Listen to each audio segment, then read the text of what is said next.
आप बोलेंगे जवाब नहीं दे पाओगे बैठो खामोश तुम teaching propaganda to children. You want me to sit down? You want to say on record? This government has been distracted with fudging textbooks.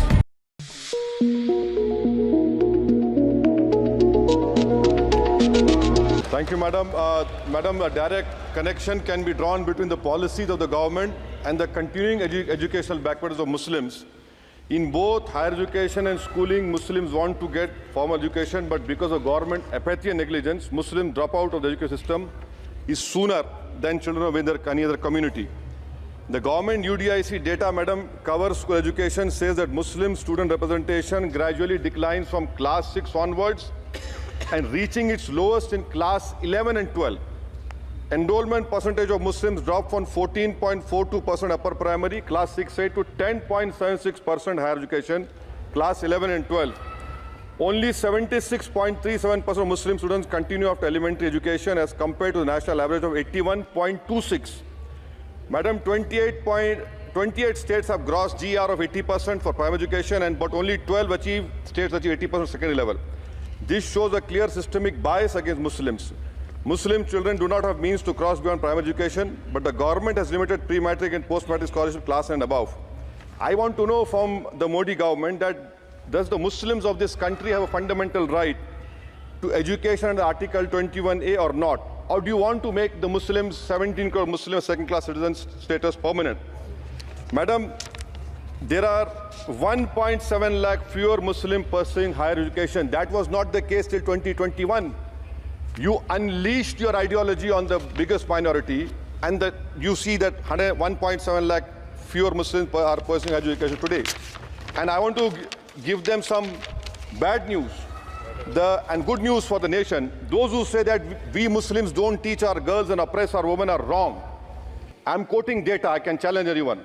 Muslim girls are enrolled at school level higher than boys. The gender parity index for the rest of the population is 0.93.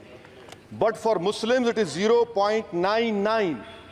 The sad fact is that these girls and boys are not prevented from educating themselves because of some evil Muslim men, in inverted commas, but because of crushing poverty and absence of government support. The Honorable this government education policy talks about universal access to education, ensuring universal literacy in India of 2047. But how can you achieve, sir, if 14% of the population is dropping out of education at primary level? How can you achieve when about 25% of rural youths in the age group of 14 to 18 cannot read a class 2 level text fluently in regional language, and while more than half struggle with division 3-digit by 1-digit problems, a skill usually is expected to achieve in class 3 and 4. Madam, over the years, there has been a shift in momentum towards private schools. Government data indicates a decrease in the share of government schools in the elementary category of 87% in 2006 to 62% in 2022. Maybe the Mughals are responsible for this. This means that the government has decided to leave the poorest Indians to for-profit schools and abandon the responsibility on the RT. Madam, for Kendriya Vidyalaya, the government has allocated 9,030 crores, Navodaya Vidyalaya 15,800 crores. How is it that you have vacancy of 6,653 in teaching and non-teaching staff? Would you blame Babar for this? I'm sure you'll do that. In Navodaya Vidyalaya, 15,800 crores have been allocated, 4,675 vacancies are there. Sanctioned strength is 34,354. In Navodaya Vidyalaya and Kendriya Vidyalaya, it is 56,703.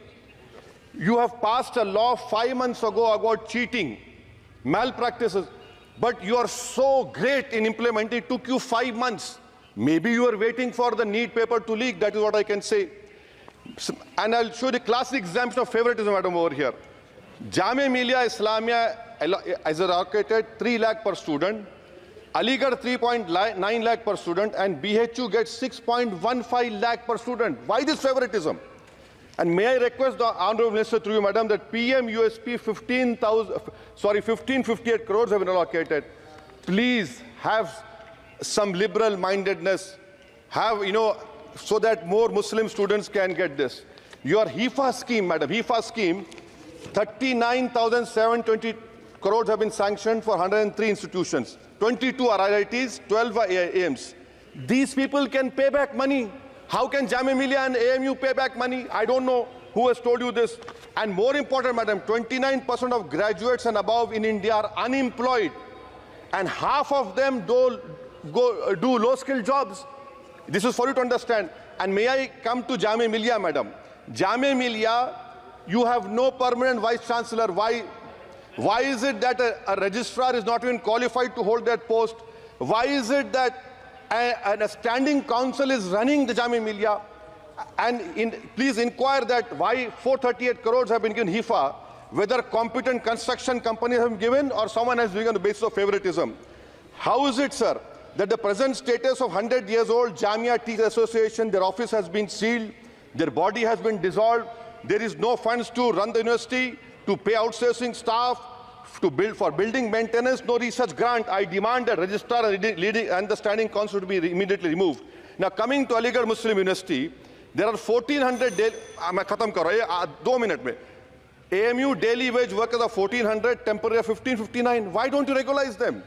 And why are you not giving separate funds, Honorable Minister Garu, to the AMU branch at Murshidabad, in Mallapuram, and in Kishanganj? You want it to be closed?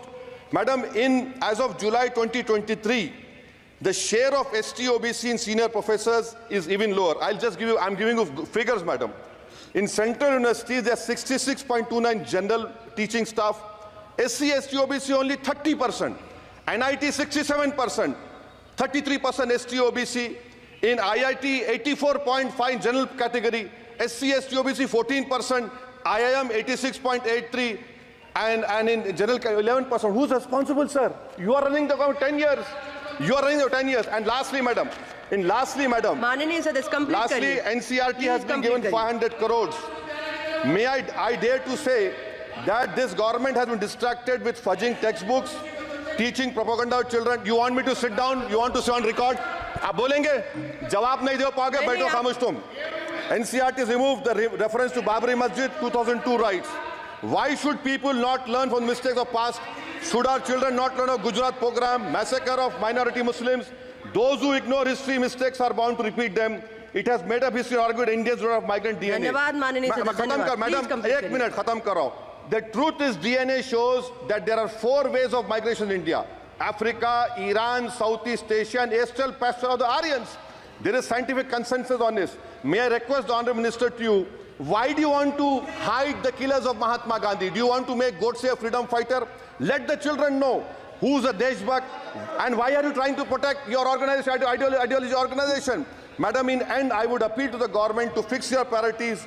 You need to construct more government schools, improve quality of schooling. You need to make active efforts to reduce dropout rate of Muslims. You have a job cut out for you. Do not waste your time. Do not use school textbooks as battleground for petty ideological quarrels. The future of our children depends on quality of education. May I request the Honourable Minister, concentrate on 14% Muslims. You have the highest dropout rate.